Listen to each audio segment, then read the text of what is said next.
Assalamualaikum warahmatullahi wabarakatuh. Selamat pagi anak-anak. Salam sejahtera untuk kita semua. Semoga kita semua dalam keadaan sehat walafiat. Amin ya robbal alamin.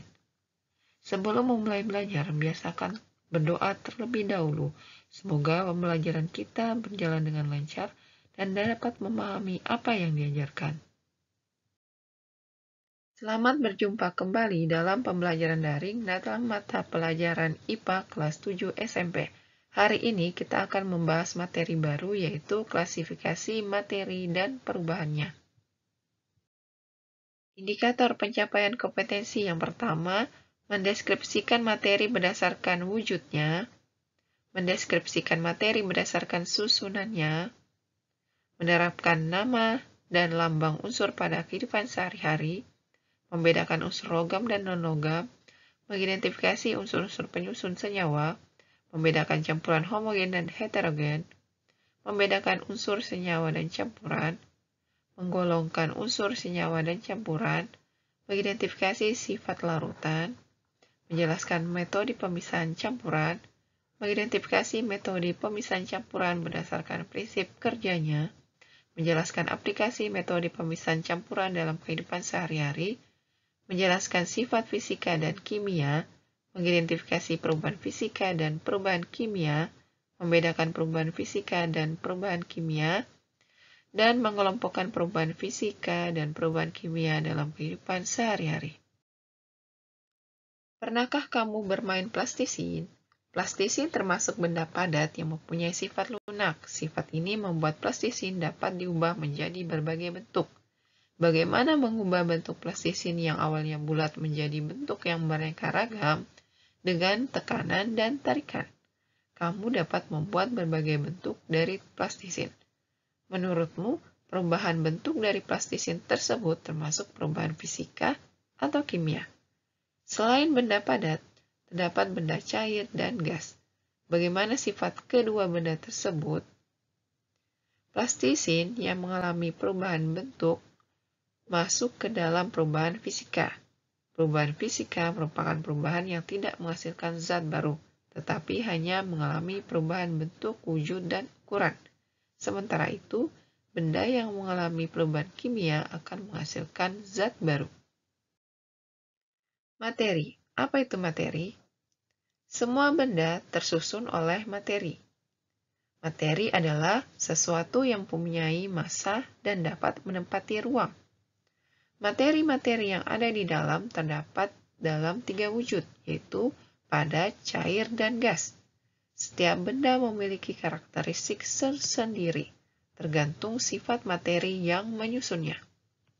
Langkah-langkah yang dapat digunakan untuk mengklasifikasikan benda berdasarkan sifat sebagai berikut. Yang pertama, mengamati karakteristik benda, mencatat persamaan dan perbedaan sifat tiap benda, memasukkan benda-benda yang mempunyai persamaan sifat ke dalam satu kelompok, memberi nama yang sesuai pada setiap kelompok benda tersebut. Benda padat adalah benda atau barang yang wujudnya padat dan mempunyai bentuk tertentu. Contoh benda padat adalah batu, besi, kertas, logam, dan kayu. Berikut adalah sifat dan ciri-ciri benda padat, baik dari bentuknya, volume, jarak, partikel, dan gaya penarik penyusunnya. Yang pertama, bentuknya padat. Tidak dipengaruhi wadahnya, memiliki volume yang tetap, dan jarak antar partikel sangat rapat. Gaya tarik antar partikel kuat, partikel zat padat tersusun secara teratur, bisa diubah dengan perlakuan tertentu dan menempati ruang. Benda cair adalah benda atau barang yang dapat berubah bentuk menurut bangun tempatnya, karena molekulnya bebas bergerak. Contoh, benda cair adalah air, minyak, cat, dan oli. Berikut adalah sifat dan ciri-ciri benda cair, baik dari bentuknya, volume, jarak, partikel, dan gaya tarik penyusunnya. Yang pertama, bentuknya tidak tetap dan selalu berubah-ubah.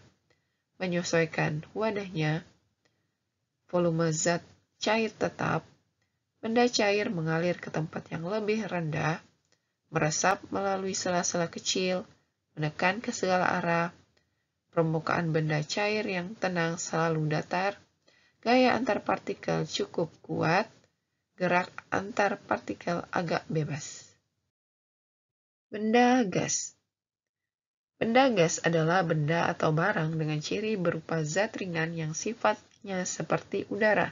Contoh benda gas adalah udara, asap, oksigen, dan uap air. Berikut adalah sifat dan ciri-ciri benda gas, baik dari bentuknya, volume, jarak partikel, dan gaya tarik penyusunnya. Yang pertama, terdapat di segala tempat, mengisi seluruh ruangan yang ditempati.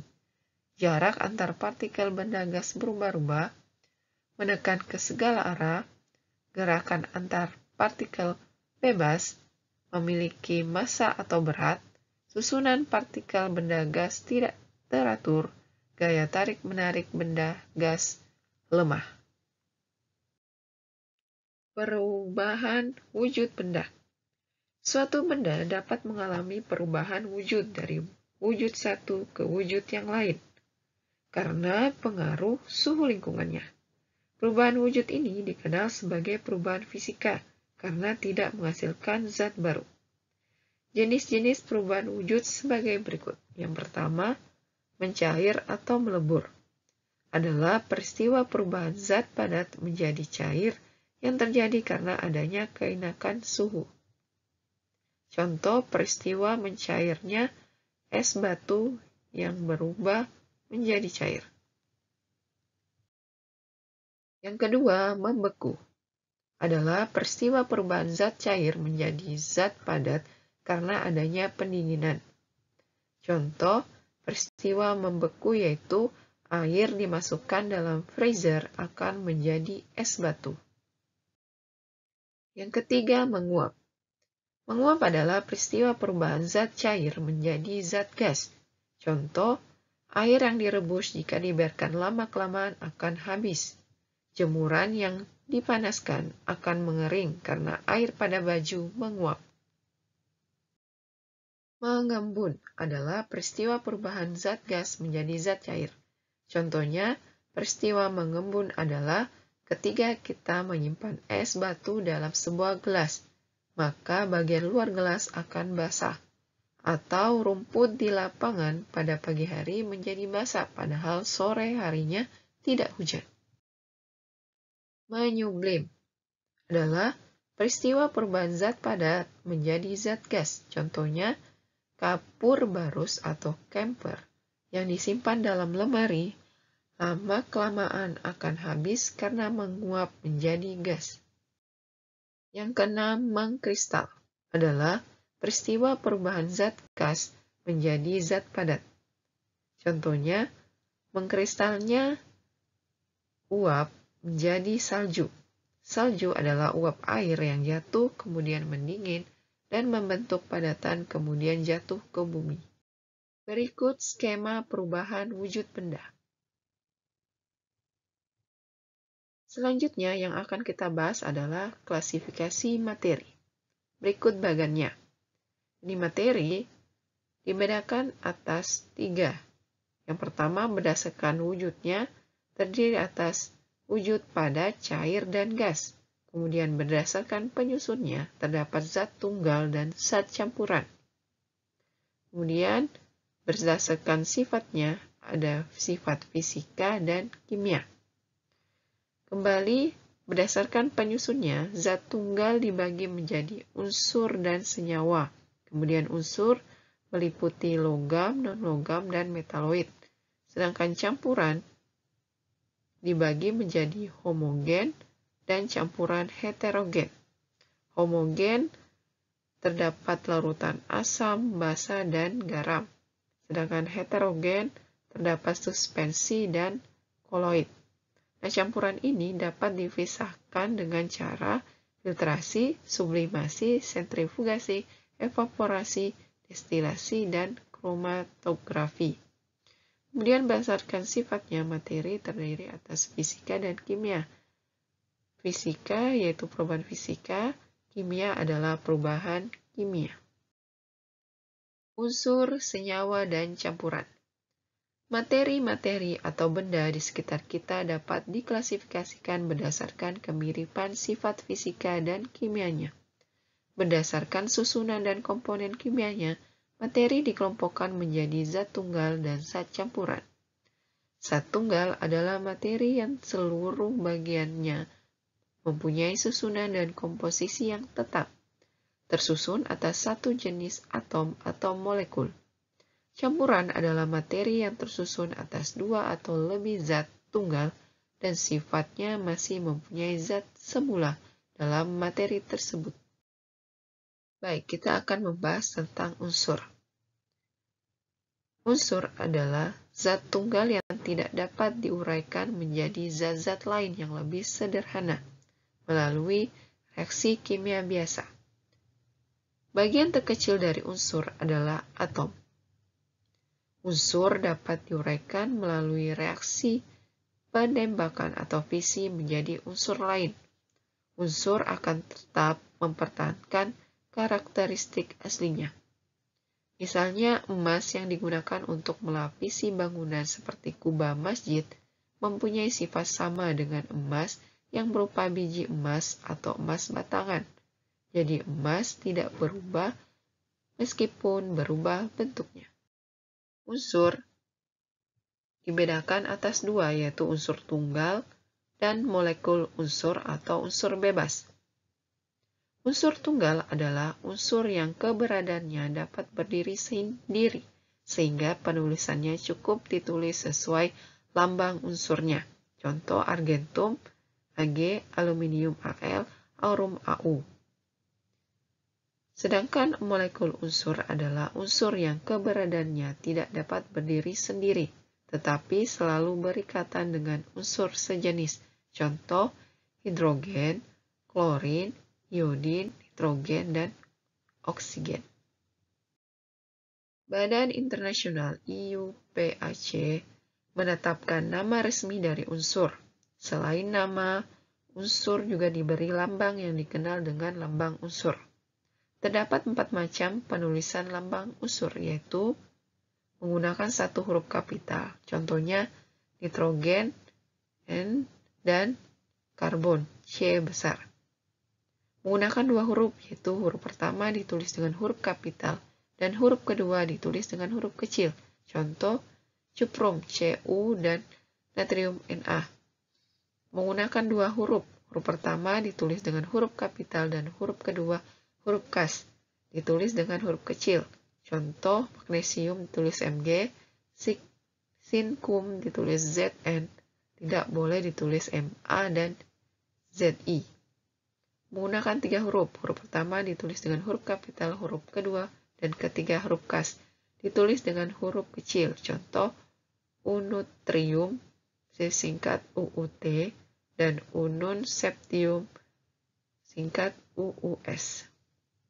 Nama unsur menggunakan bahasa Latin berdasarkan nama penemu pertama atau tempat ditemukan unsur tersebut. Berikut tabel nama unsur dan lambangnya menurut Dalton dan Berzelius. Berdasarkan jenisnya, unsur dibedakan menjadi 3, yaitu logam, non-logam, dan semi-logam atau metaloid. Logam, berikut ciri-cirinya. Yang pertama, penghantar listrik dan padas yang baik atau konduktor. Mengilap, kuat, dapat ditempa dan dibongkokkan, memiliki titik leleh yang tinggi. Pada suhu kamar logam berwujud padat kecuali raksa atau merkuri yang berwujud cair. Sebagian besar logam berikatan dengan unsur non-logam. Oleh karena itu, unsur logam di alam sebagian besar ditemukan dalam bentuk senyawa. Contoh natrium, strontium, tembaga, dan magnesium. Non-logam, berikut ciri-cirinya, bersifat kebalikan dari unsur logam. Kurang baik mengantarkan listrik dan panas.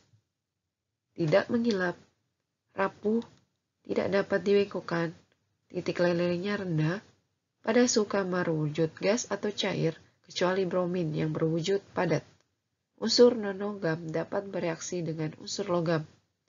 Unsur non-logam dapat bereaksi dengan sesama unsur non-logam, membentuk senyawa. Contoh non-logam yaitu karbon, klor, nitrogen, dan iodin.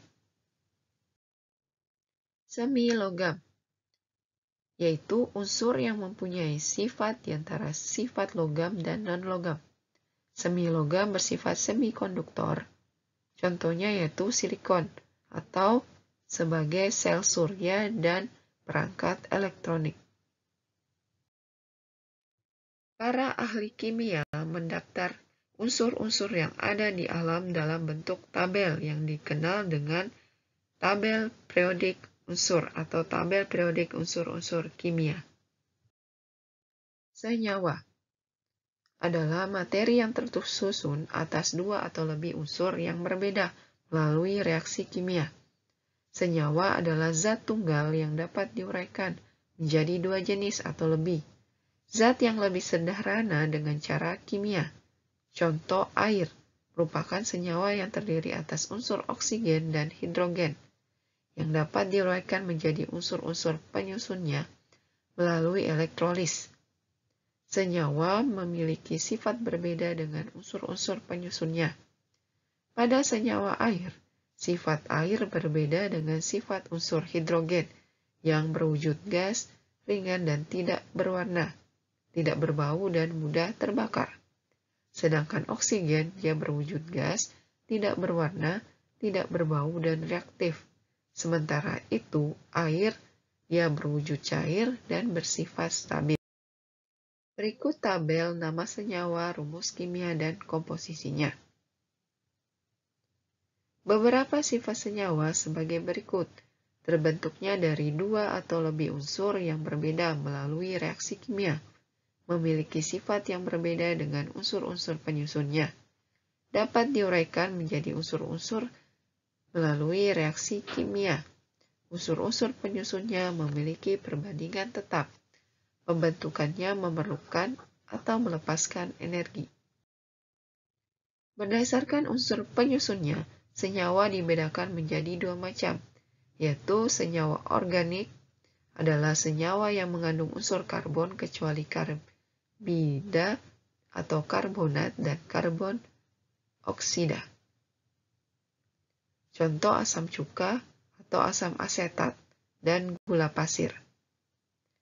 Yang kedua, senyawa anorganik, yaitu senyawa yang tidak mengandung unsur karbon dan umumnya sebagai penyusun material atau benda tidak hidup, contohnya pasir dan garam meja. Campuran adalah materi yang tersusun atas dua zat atau lebih, tetapi masih mempunyai sifat zat penyusunnya. Contoh, air laut yang asin merupakan campuran antara senyawa air dan senyawa garam.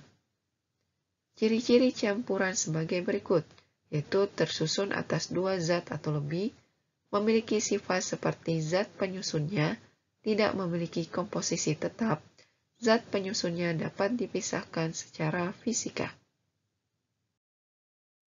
Berdasarkan zat penyusunnya, campuran dibedakan menjadi tiga sebagai berikut. Yang pertama, campuran yang tersusun atas dua jenis unsur atau lebih. Yang kedua, campuran yang tersusun atas dua jenis senyawa atau lebih. Dan yang ketiga, campuran yang tersusun atas unsur dan senyawa. Berdasarkan sifat zat penyusunnya, campuran dibedakan menjadi tiga sebagai berikut. Yang pertama, campuran yang tersusun atas zat gas dan zat gas. Campuran ini menghasilkan campuran yang memiliki massa jenis kecil. Contoh, udara tersusun atas beberapa gas oksigen, nitrogen, dan gas lainnya. Yang kedua, campuran yang tersusun atas zat padat dan zat padat. Campuran ini memiliki kerapatan yang tinggi dan biasanya tersusun atas paduan logam dua atau lebih yang disebut alloy. Contoh, paduan antara besi dan karbon menghasilkan campuran yang disebut baja.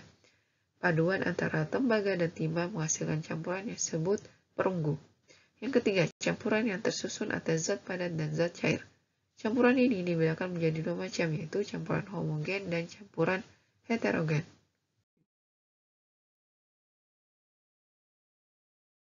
Berdasarkan sifatnya, Larutan dibedakan menjadi 3, yaitu larutan asam, basa, dan garam. Asam. Beberapa sifat senyawa asam sebagai berikut. Yang pertama, berasa asam, bersifat korosif atau asam yang dapat mengakibatkan kerusakan benda lain seperti karat pada logam atau luka pada kulit, mata, dan saluran pernapasan. Memerahkan kertas lakmus biru. Kertas lakmus adalah kertas yang diberi bahan kimia sehingga akan berubah warna jika dicelupkan ke dalam larutan asam atau basa. Terdapat 2 macam lakmus, yaitu lakmus merah dan lakmus biru. Menghasilkan garam dan gas hidrogen saat bereaksi dengan beberapa logam. Menghasilkan gas karbon dioksida saat bereaksi dengan senyawa karbonat. Saat dilarutkan dalam air menghasilkan ion hidrogen. Basa memiliki sifat sebagai berikut. Yang pertama, berasa pahit, bersifat alkalis atau licin, membirukan kertas lakmus, saat dilarutkan dalam air menghasilkan ion hidroksil. Kemudian garam, merupakan hasil reaksi antara asam dengan basa. Garam dapat pula terbentuk dari reaksi antara logam dengan ion sisa asam. Tidak terbentuk produk sampingan, sedangkan garam terbentuk dari asam dan basa akan dihasilkan produk sampingan berupa air. Jika garam terbentuk dari asam kuat dan basa lemah, garam tersebut bersifat asam. Jika garam terbentuk dari asam lemah dan basa kuat, garam tersebut bersifat basa. Jika garam terbentuk dari asam kuat dan basa kuat, garam tersebut bersifat netral. Reaksi antara asam dan basa dinamakan reaksi netralisasi, yang digunakan untuk berbagai keperluan berikut. Yang pertama, sampo biasanya mengandung sedikit basa, lebah dan tabuhan sering menyengat manusia, dan sisa makanan yang tertinggal di dalam gigi apabila tidak diambil atau dibersihkan akan merusak gigi. Indikator asam basa. Yang pertama, indikator alami. Diperoleh langsung dari bahan-bahan yang tersedia di alam. Indikator yang dapat dibuat dari bagian-bagian tertentu suatu tanaman. Contoh tanaman yaitu kubis merah. Kubis merah ini jika dilarutkan dalam larutan asam akan berubah merah muda, sedangkan pada larutan basa akan berubah menjadi hijau. Kemudian bunga sepatu. Jika larutannya asam akan berubah menjadi merah, sedangkan kalau larutannya basah berubah menjadi kuning. Kemudian kunyit. Kunyit kalau dalam larutan asam akan berubah menjadi kuning, sedangkan larutan basa akan berubah jingga atau orange. Kemudian bayam merah, jika dalam larutan asam akan berubah menjadi merah muda, sedangkan larutan basa akan berubah menjadi kuning, dan lain-lain. Tidak dapat bertahan lama dan mudah rusak, tidak praktis. Kemudian indikator buatan, dibuat oleh manusia. Beberapa indikator buatan yang dikenal yaitu metil jingga atau metil orange,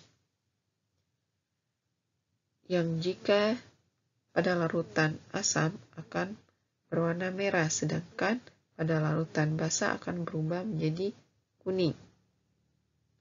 Kemudian metil merah, jika pada larutan asam akan berubah menjadi merah, sedangkan larutan basa akan berubah menjadi kuning. Kemudian alizarin kuning, jika pada larutan asam akan berubah menjadi kuning, sedangkan jika larutannya basah akan berubah menjadi merah, dan lain-lain. Tahan lama, praktis, dapat menunjukkan suatu larutan bersifat asam atau basa melalui perubahan warna. Berikutnya, indikator universal adalah indikator yang berbentuk kertas, seperti halnya kertas lakmus. Bedanya dengan kertas indikator universal, kita dapat mengetahui harga pH mulai dari 0 sampai 14, sesuai dengan perubahan warna yang terjadi. Kemudian pH meter adalah alat yang digunakan untuk mengetahui harga pH suatu larutan dengan tepat. Nilai pH suatu larutan berkisar 0 sampai 14. Suatu larutan yang memiliki pH kurang dari 7, larutan dikatakan bersifat asam. Suatu larutan yang memiliki pH sama dengan 7, larutan dikatakan bersifat netral. Suatu larutan yang memiliki pH lebih besar dari 7, larutan dikatakan bersifat basa. Campuran heterogen adalah terjadi karena zat-zat penyusun tidak bercampur secara sempurna, sehingga masih dikenali zat penyusunnya. Ciri-cirinya yang pertama, partikel-partikel yang bercampur memiliki perbedaan massa jenis besar, keruh dan tidak tembus cahaya. Terdapat endapan pada saat didiamkan. Pencampuran tidak merata, contoh pasir dengan air, minyak dengan air. Pada campuran heterogen, zat padat tidak larut dalam zat cair. Campuran heterogen dibedakan menjadi suspens dan koloid. Berikut pemisahan campuran. Komponen yang ada di sekitar kita kadang tidak berasal dari zat tunggal, melainkan terdiri atas beberapa zat yang bercampur menjadi satu. Misalnya udara, air, sungai, dan bahkan air yang kita minum merupakan gabungan dari beberapa komponen zat yang berbeda. Komponen-komponen zat yang bergabung tersebut dapat diperoleh dengan cara pemisahan. Metode untuk memisahkan zat-zat dalam campuran antara lain filtrasi atau penyaringan, sentrifugasi, distilasi atau penyulingan, kromatografi, sublimasi, evaporasi atau penguapan, atraksi magnetik. Yang pertama, filtrasi atau penyaringan. Metode filtrasi menggunakan teknik penyaringan. Metode ini memisahkan zat-zat yang bercampur dalam campuran heterogen. Contoh, air dan pasir dapat dipisahkan dari campuran air pasir dengan cara menyaring. Zat bening hasil filtrasi disebut filtrat, zat padat yang tertinggal di kertas saring disebut residu. Semakin besar ukuran zat padat yang akan disaring, ukuran pori-pori alat saring juga semakin besar. Sentrifugasi. Metode pemisahan untuk memisahkan padatan sangat halus dengan jumlah campuran sedikit dalam campuran heterogen. Alat untuk sentrifugasi disebut sentrifug. Metode ini sering digunakan di laboratorium untuk analisis darah. Dengan metode ini, sel-sel darah merah dapat dipisahkan dari plasma darah. 3. Distilasi atau penyulingan. Proses pemisahan zat cair dari campurannya berdasarkan perbedaan titik didih zat yang bercampur, sehingga saat menguap, setiap zat akan terpisah. Pada proses ini, zat yang akan didistilasi direndam dalam satu pelarut untuk melarutkan kandungan zat yang ingin dipisahkan. Zat yang ingin dipisahkan mempunyai titik didih berbeda dengan titik didih pelarut. Dalam proses distilasi terdapat dua tahapan penting, yaitu penguapan dan pengembunan zat yang diinginkan. Kromatografi. Metode pemisahan zat-zat yang bercampur dalam campuran yang didasarkan pada perbedaan kecepatan merambat antara partikel-partikel zat yang bercampur dalam suatu medium diam ketika dialiri suatu medium bergerak. Dibedakan menjadi 4, yaitu kromatografi kertas, kromatografi lapis tipis, kromatografi kolom, dan kromatografi gas. Yang kelima, sublimasi. Metode pemisahan campuran yang didasarkan pada campuran zat yang memiliki satu zat yang dapat menyublim, atau perubahan wujud padat ke wujud gas, sedangkan zat lainnya tidak dapat menyublim. Proses sublimasi dapat digunakan untuk memperoleh zat yang lebih murni dari campuran yang mudah menyublim, misalnya kamper dan iodin. Prinsip kerja sublimasi mengubah zat padat menjadi uap, lalu memadatkan kembali uap terbentuk. Evaporasi atau penguapan. Proses pemisahan zat padat dari larutannya dengan cara menguapkan pelarutnya. Saat larutan dipanaskan, maka larutan akan berubah menjadi larutan lewat jenuh dan membentuk kristal. Proses evaporasi dapat dilakukan pada campuran materi yang memiliki perbedaan titik didih, seperti pada proses pembentukan garam dari air laut. Proses evaporasi terjadi perubahan wujud cair menjadi gas. Atraksi magnetik. Metode pemisahan campuran materi yang didasarkan pada perbedaan sifat kemagnetan zat-zat penyusun campuran. Contoh pasir besi yang memiliki sifat ferromagnetik, yaitu dapat ditarik magnet dengan sangat baik. Oleh karena itu, jika kita menginginkan pasir besi dari campuran tanah, kita hanya perlu mendekatkan sebuah magnet ke tanah tersebut. Setelah beberapa saat, pasir besi akan tertempel pada magnet yang kita dekatkan dengan tanah, sedangkan tanah tertinggal di wadah. Perubahan materi. Benda-benda yang kita kenal dalam kehidupan sehari-hari sering mengalami perubahan. Perubahan tersebut ada yang langsung dapat diamati, tetapi ada juga yang memerlukan waktu lama untuk diamati. Perubahan benda-benda tersebut dikenal dengan perubahan materi. Contoh perubahan materi yang berlangsung cepat misalnya pembakaran kembang api. Contoh perubahan materi yang memerlukan waktu yang relatif lama misalnya proses pematangan buah. Cepat lambatnya perubahan materi atau benda salah satunya dipengaruhi oleh sifat materi benda tersebut. Secara umum, sifat materi dikelompokkan menjadi dua, yaitu sifat ekstensif dan sifat intensif. Sifat ekstensif adalah sifat materi yang bergantung pada jumlah atau ukuran materi. Contoh terdiri atas massa dan volume. Sedangkan sifat intensif adalah sifat materi yang tidak bergantung pada jumlah atau ukuran materi. Terdiri atas sifat fisika dan sifat kimia. Sifat ekstensif. Pertama, massa. Perhatikan gambar kapur tulis di samping.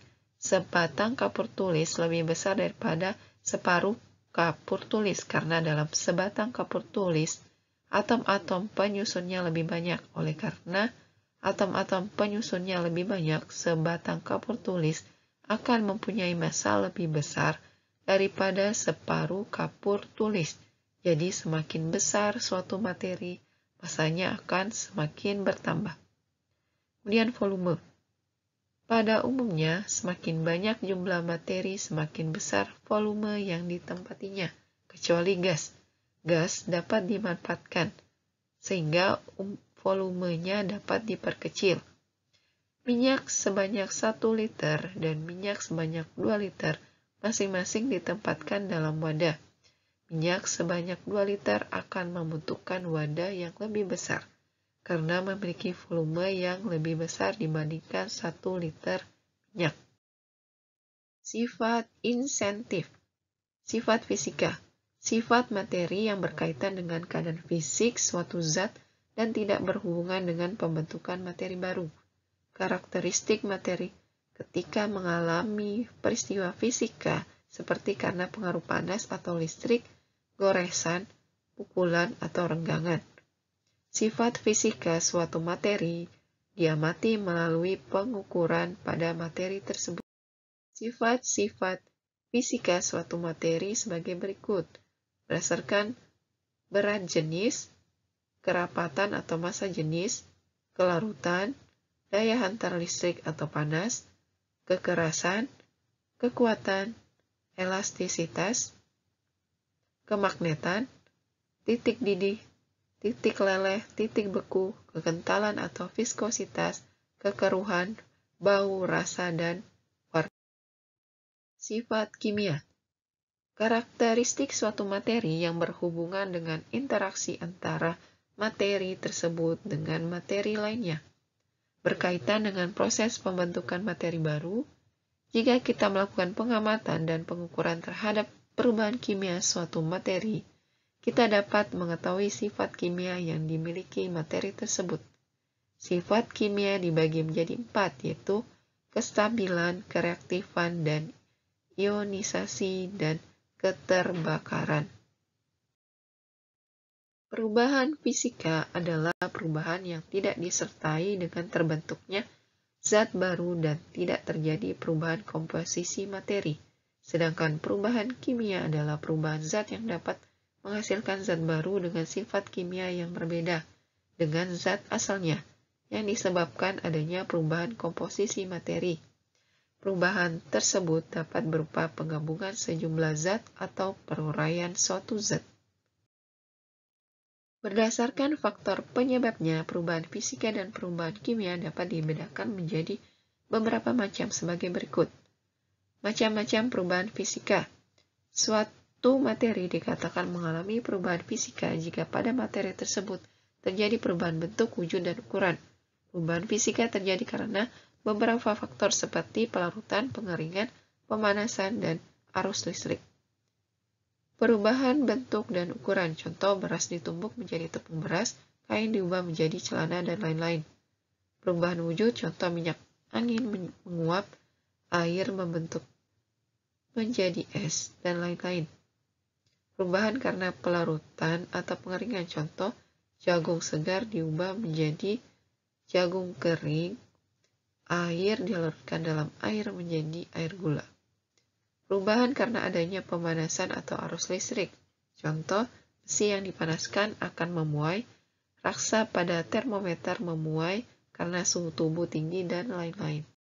Macam-macam perubahan kimia. Perubahan kimia terjadi karena beberapa faktor, diantaranya proses pembakaran, contoh kertas dibakar, kayu dibakar, kembang api dibakar. Proses pencampuran zat, contohnya batu kapur dicampurkan dengan larutan asam klorida menghasilkan endapan putih. Proses peragian, contohnya susu diubah menjadi keju, singkong diubah menjadi tape. Proses kerusakan, contoh perkaratan pada besi dan pelapukan pada kayu. Proses biologi makhluk hidup, contohnya proses pencernaan makanan, proses pernapasan, proses fotosintesis pada tanaman, dan lain-lain. Proses perkembangan, contoh makhluk hidup yang baru lahir sampai menjadi makhluk dewasa. Cabai hijau menjadi cabai merah, dan lain-lain. Perubahan kimia atau reaksi kimia mempunyai ciri-ciri yaitu pembentukan gas. Gas yang dihasilkan pada suatu reaksi dapat diketahui dari adanya gelembung dalam larutan yang direaksikan. Pembentukan endapan, reaksi kimia yang menghasilkan zat padat yang terpisah dari larutannya. Kemudian perubahan warna, reaksi kimia yang menghasilkan zat padat yang terpisah dari larutannya. Perubahan suhu, perubahan suatu reaktan menjadi produk pada reaksi kimia diakibatkan oleh adanya pemutusan ikatan kimia antar atom yang bereaksi dan pembentukan ikatan atom-atom produk. Reaksi kimia tersebut dikelompokkan menjadi dua, yaitu reaksi eksoteram, yaitu melepaskan kalor, contohnya pembakaran kayu, dan reaksi endoteram atau menyerap kalor, contohnya fotosintesis tanaman. Demikianlah materi yang sempat saya sampaikan untuk pertemuan kali ini. Pada pertemuan selanjutnya akan dilaksanakan ulangan harian ketiga. Selanjutnya silakan mengerjakan tugas yang dilampirkan di Google Classroom masing-masing. Terima kasih. Assalamualaikum warahmatullahi wabarakatuh.